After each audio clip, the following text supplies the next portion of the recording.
Fernando Rospigliosi, ex ministro del Interior. Yo además lo considero mucho porque es un buen analista político. Siempre voy a pensar que él es un gran periodista y está hoy día aquí en el programa. Vamos a hablar de la coyuntura y por supuesto de Urresti, porque el ministro Urresti dice que Fernando Rospigliosi está casi obsesionado con él y que todo lo que escribe está básicamente escrito por un indeseable.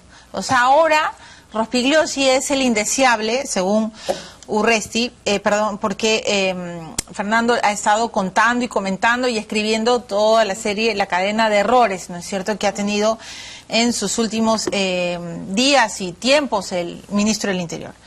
Fernando, ¿cómo estás? Bienvenido. Buenas noches. ¿Cómo estás? Buenas noches. Estás obsesionado con Urresti, sueñas con él, quieres verlo fuera porque está haciendo, porque es un ministro popular, porque te cae mal. ¿Qué está, digamos, en términos para que la ciudadanía entienda, por qué tu constante crítica al que dirige el Ministerio del Interior, a la persona que dirige el Ministerio?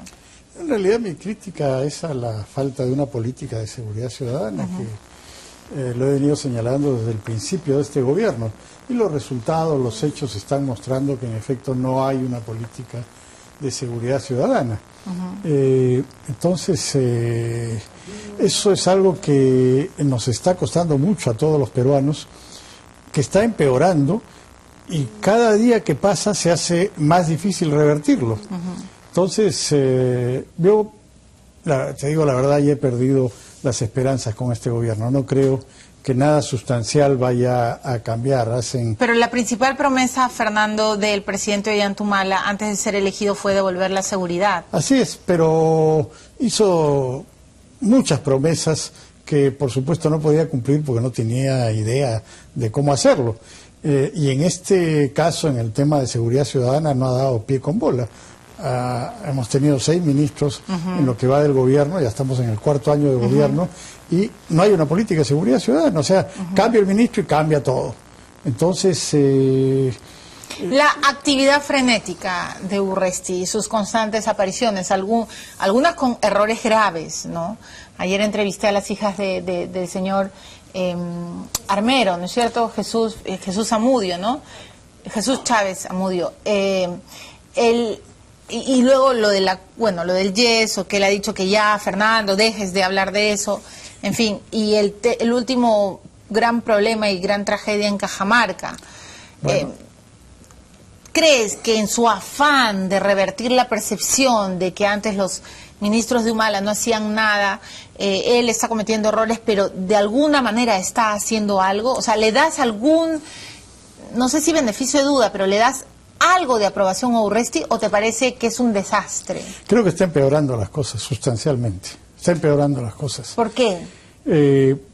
Porque en su afán de figuración no afronta ninguno de los grandes problemas que tiene la policía y como va diciendo cosas que se le ocurren, todos los días dice cosas que se le ocurren y la va empeorando. Hoy día, por ejemplo, hay un reportaje en El Comercio sobre 3 nuevas direcciones que ha creado en la policía, que en realidad siguen igual que antes cuando eran divisiones un poco más bajo, pero lo que está haciendo es fragmentar aún más la policía. Está empeorando las cosas en ese nivel, como lo dicen varios exdirectores de la policía en ese mismo reportaje que publica El Comercio.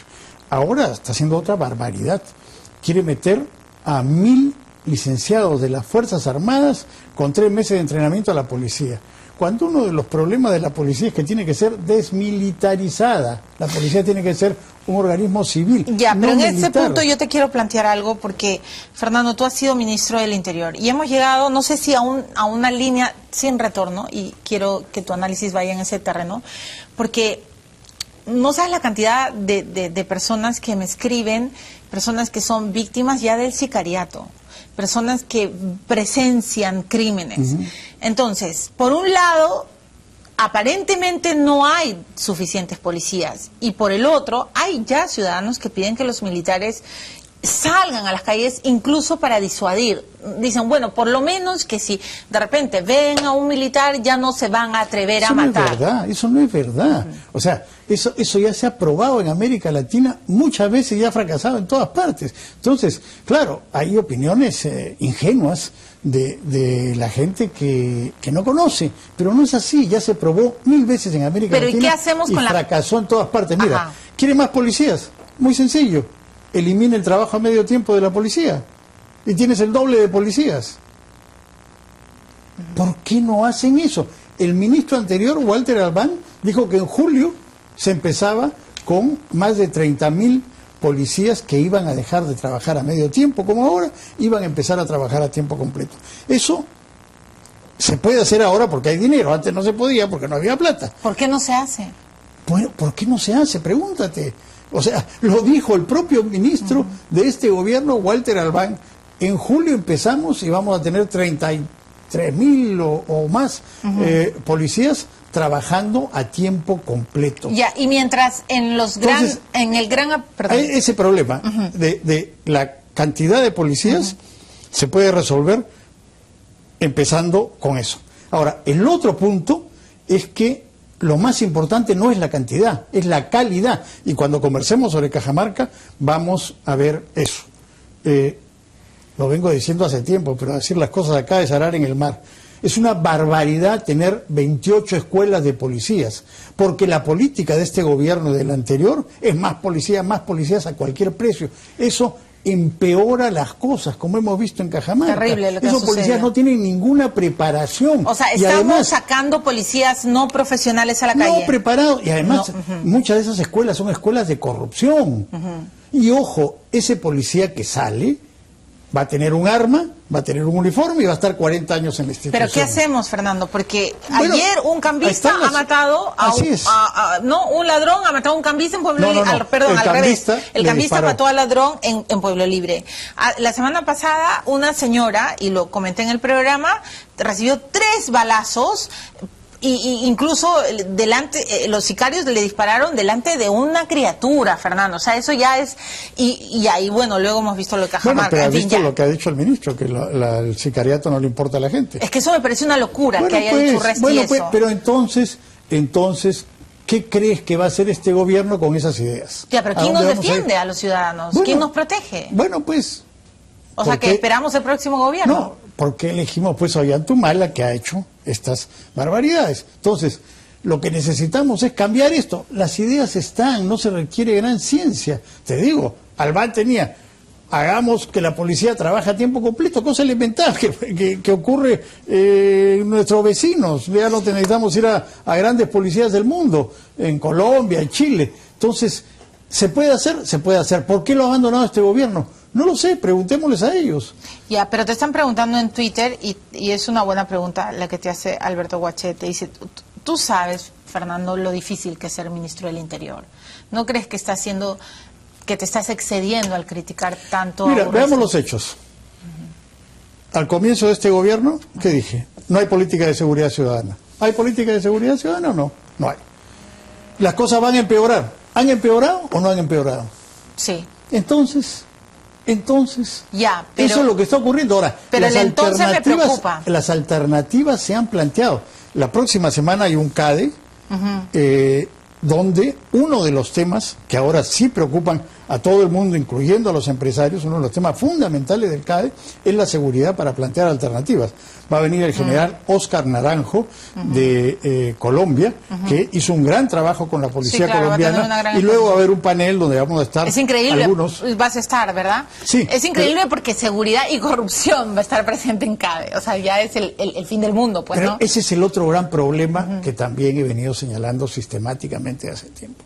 ¿Cuál es el principal problema de la Policía Nacional? La corrupción. Necesitas una política anticorrupción clara y necesitas hacer una limpieza, como seguramente nos explicará el general Naranjo la próxima semana. Se hizo en Colombia. En Colombia la cosa estaba pero pésima. Limpiamos a los corruptos, entonces nos quedamos pues con una docena, bueno, no voy a exagerar, pero nos quedamos con muy pocos policías. Pues es que tienes que sacar a gente que está ya realmente metida en cosas muy sucias, porque otra de las características de lo que ha ocurrido en los últimos años es que el crimen organizado ha penetrado a la policía. Ya no se trata de corrupción menor, No, el crimen ha tomado el poder, el crimen organizado ha tomado el poder. No ha tomado el poder, pero ha penetrado ya. Ha tomado el poder, Fernando, mira lo que ha pasado en Ancash.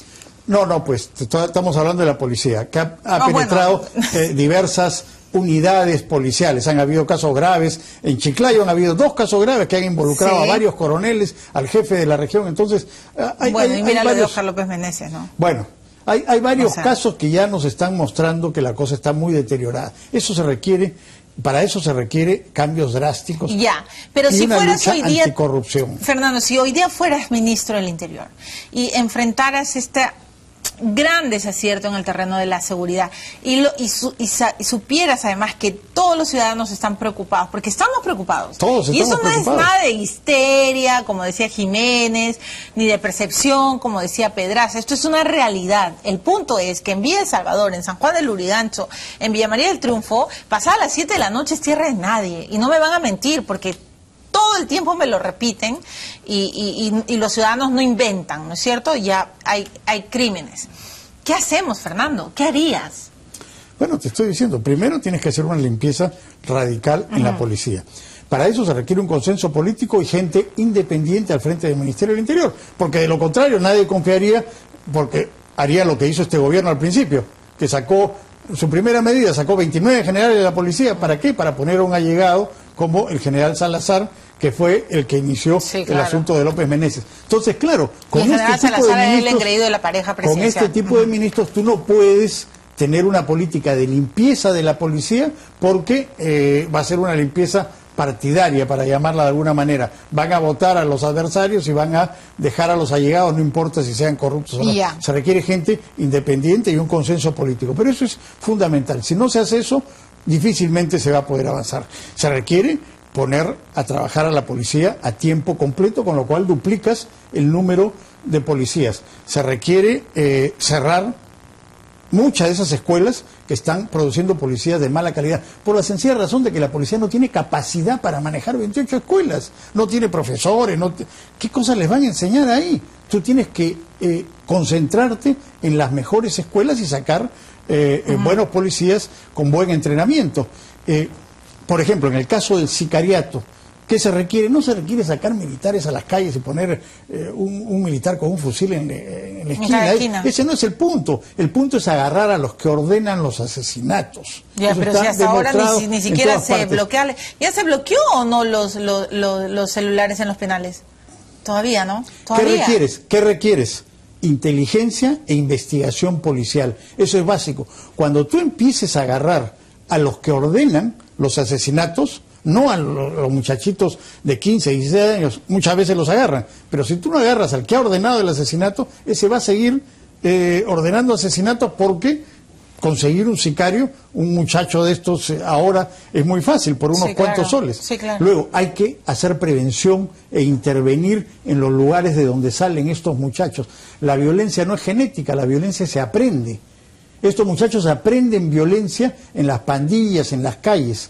Hay muchas experiencias en muchas partes del mundo. ¿Y pedirías mayor seguridad en migraciones, mayor filtro en migraciones? Porque los sicarios colombianos, mexicanos, ¿qué hacen con ellos? La mayoría de los sicarios son nacionales. Al principio, cuando empieza esto hace 6, 7 años, porque también es falso lo que dijo el presidente Humala, que esto tiene décadas, no es así. El sicariato ha crecido explosivamente en los últimos años. Al principio habían sicarios extranjeros. Acuérdate, la señora Pfeffer contrata a un colombiano. Y en ese caso, por ejemplo, todavía no hay sentencia sobre la persona que lo ordenó. El juicio se anuló, en fin. Ese es el punto. Entonces, los sicarios extranjeros, bueno, sí, puede haber un mayor control. No es fácil, ¿no? Porque para eso la Policía Nacional tiene que tener muy buenas relaciones con los policías de otros países, y a veces eso no está funcionando bien. Pero Bueno, un segundo, te pido una pausa, Fernando. Te están preguntando en Twitter que quizás tener un soldado en una esquina, como has mencionado hace un segundo, y te dejo con esta pregunta, puede también actuar de manera disuasiva. No, no es así. ¿Tú no lo crees? No, no es así, está comprobado. Pero no tener nada, no tener ni siquiera un sereno, ni siquiera un policía, y menos un soldado, es pues un terreno abierto para que los sicarios y los delincuentes hagan lo que les dé la gana. ¿Tú sabes que más del 20% de los sentenciados en las cárceles peruanas provienen de las Fuerzas Armadas? ¿De qué están hablando? Es una proporción altísima. Más de lo que son. Pero mientras tanto, ¿qué hacen los de la soldados? sociedad. ¿Ah? Mientras tanto, ¿qué hacen los soldados? ¿Qué hacemos con los soldados? ¿Que sigan en los cuarteles? ¿Has escuchado hablar a los militares de que se quejan de que no tienen suficientes reclutas para cumplir las tareas propias de la defensa nacional? Pero si no va a haber guerra. Pero, bueno, pero escucha a los generales, dice, incluso este gobierno dio una ley para restablecer el servicio militar obligatorio, porque no tienen suficientes reclutas. Y entonces, si no tienen gente para las tareas esenciales de la defensa nacional, y van a dedicar ¿cuántos? ¿100.000? ¿200.000? Si no son tantos. ¿Cuánta gente necesitas para poner un soldado en las esquinas? Necesitarían cientos de miles en todo el país, se supone. Solamente en Lima, una ciudad tan grande. O sea, eso no tiene sentido. Así no vas a ganarle la guerra a la delincuencia. Sí, lamentablemente es una idea ingenua, pero es popular y seguramente mayoritaria en las encuestas, pero no funciona. Ya está demostrado en todas partes. Bueno, vamos a la pausa. Voy a seguir preguntándole, les prometo. Y también quiero hablar con Fernando sobre el partidor electoral. Ollantumala ya dijo en uno de sus mítines que ahora hay que ponerse la camiseta rumbo al 2016. Bueno, primero debería devolvernos la seguridad antes de pensar en una campaña electoral, pero ahí está Alan García, ya hace rato que se lanzó, ¿no? Toledo ha dicho que viene a quedarse. Fernando se ríe, pero Fernando Toledo era tu amigo, no... Era. Tú lo has dicho. Era, Dios mío, ahora es su enemigo. Bueno, no, tampoco es su enemigo. Bueno, y acabas de escuchar al congresista Lai, que él se lanza solo. Vamos a hablar también del futuro. Ya está a la vuelta de la esquina, el 2015, ya estamos en noviembre, ya ahora sí se acabó y todos van a empezar a deshojar margaritas para conseguir los votos apetecibles, ¿no es cierto? Regresamos con Fernando Rospigliosi y después no me he olvidado, va a venir el doctor Lucas Lavado para hacer las denuncias contra Luis Cervantes Liñán, el rector de la Garcilaso de la Vega. Tremendas denuncias tiene esta universidad. Ya venimos. Bueno, estoy conversando con Fernando Rospigliosi y hay un punto, Fernando, antes de hablar de la coyuntura electoral, bueno, que es muy temprano, pero ya está todo lanzado. Quería comentar contigo lo que pasó hoy día en Cajamarca, ¿no es cierto? Ha habido bueno, ya lo sabes, una tremenda movilización y lo peor de todo es que le han prendido fuego a las motocicletas de la policía, ¿no es cierto? Han lanzado piedras contra el edificio policial. Lo que decían los reporteros, que eran más o menos 2.000 personas, digamos que Cajamarca está convulsionado. Todo esto por la muerte de Fidel, ¿verdad? Pero como que la policía no ha sabido, no solo controlar el daño consecuente de una mala operación, sino que después el ministro Urresti no ha sabido, creo que apaciguar los ánimos, ¿no? ¿Qué hacemos con Cajamarca? Bueno, la situación es muy complicada. Lo primero es que la muerte de esta persona que defendía su casa fue producto de lo que estábamos conversando. Ese policía es un egresado de la escuela de Cajamarca que recién acaba de salir y le da una escopeta y hace una barbaridad. Las escopetas se usan en control de disturbios, pero nunca debe disparar a menos de 25 metros, cuando los perdigones ya se abren y pierden fuerza. Una escopeta disparada a esa distancia es fatal. ¿Han visto las fotos? Bueno, ¿no? pero es una barbaridad. Pues. Bueno, pero eso es producto de tener este tipo de policías. La otra cosa es que ellos atacan la casa con matones. O sea, ¿viste los matones? Eso, pero... Bueno, y lo que me contaban después es que los matones saquearon, ahí estaba el taller también de este hombre. O sea, el hombre defendía su vivienda y su negocio, su medio de vida. Y lo saquearon. Entonces, los matones saquean el taller Fernando, y la casa. Yo le pregunté a Urresti en América, en el programa Sin Peros en la Lengua, y él me dijo que los matones, estos, habían sido llevados por el que quería desalojar. Obvio, pero estaban con la policía juntos. O sea, la policía, por favor, trabajando no los veía. Estaban trabajando juntos y eso ya lo hemos visto otras veces. Eso es inaceptable. Pero la otra cosa es que se dé en un contexto en que la ciudad o parte de ella está tomada por unas llamadas rondas urbanas, no de ahora, sino desde hace tiempo.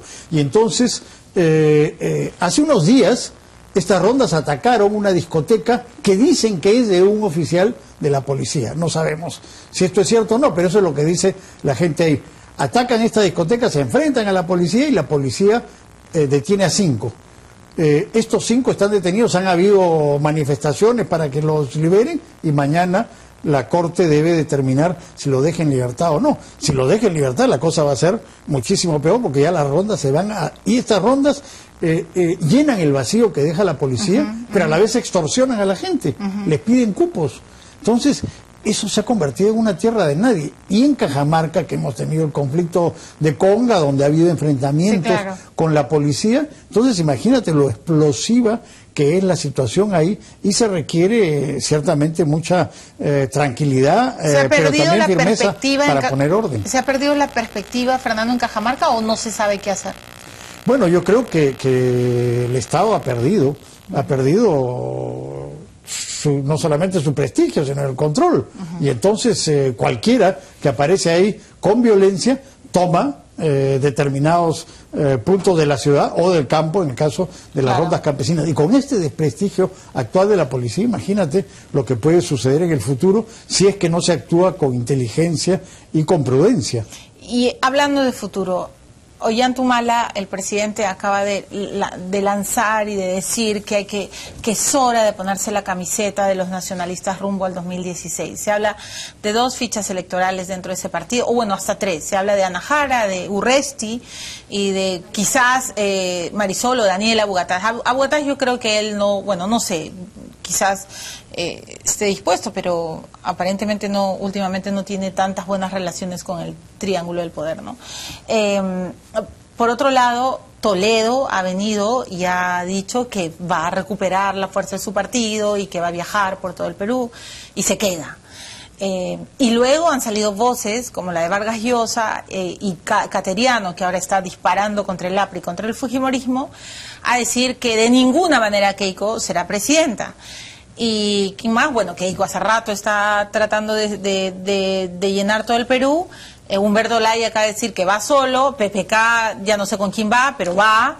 ¿No? Él de todas maneras va. Partido, o sea que y tiene su propio partido. Y Alan, naturalmente. Pero Alan lo quiere al costado.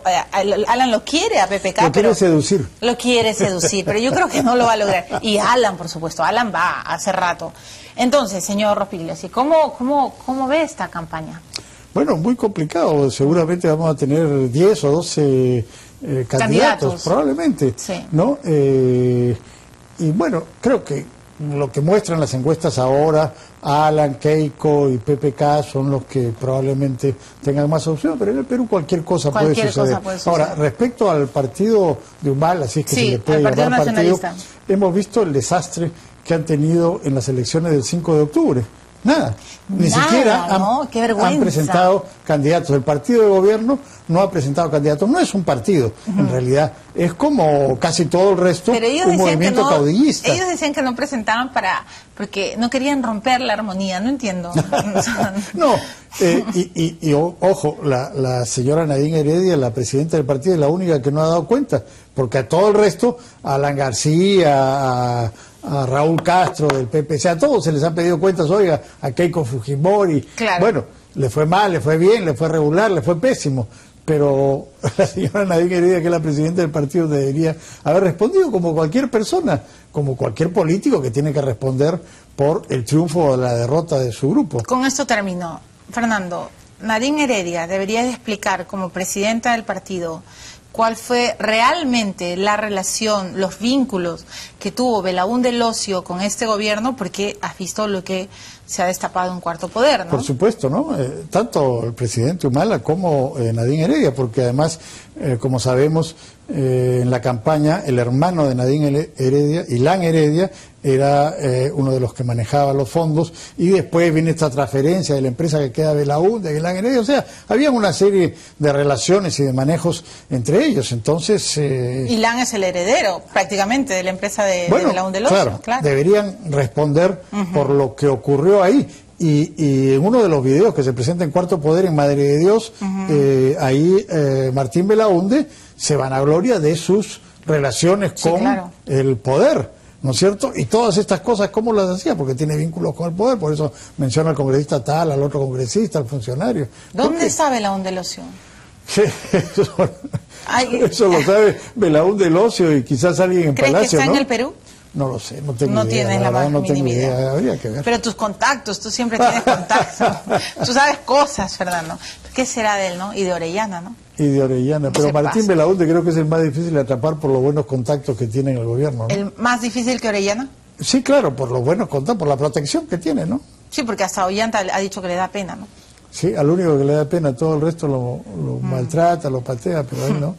Bueno, es que Martín Belaúnde, si Martín Belaúnde Locio hablara, si él ese es contara cómo, porque acuérdate que él era el que recibía la platita. Ese es el punto. Ese es el punto. Él sabe mucho de Venezuela, mucho. Ojalá algún día hablara, ¿no? Pero si habla, ¿qué pasaría? Bueno, un terremoto de grado 8. Terremoto grado 8, es verdad. Gracias, Fernando. Gracias por venir siempre y estaremos en contacto. Muy bien, ha sido Fernando Rospigliosi, ex ministro del Interior. Ahora vamos a ir al caso de la Universidad Garcilaso de la Vega. Tremendas denuncias que tiene el doctor Lucas Lavado. Él ha denunciado que en marzo del 2013 Luis Cervantes Liñán ganaba 2 millones de soles al mes. O sea, ya este señor se pasa. ¿Quién puede ganar 2 millones de soles al mes? El rector de la Garcilaso. Después de la pausa regresamos con el doctor Lavado.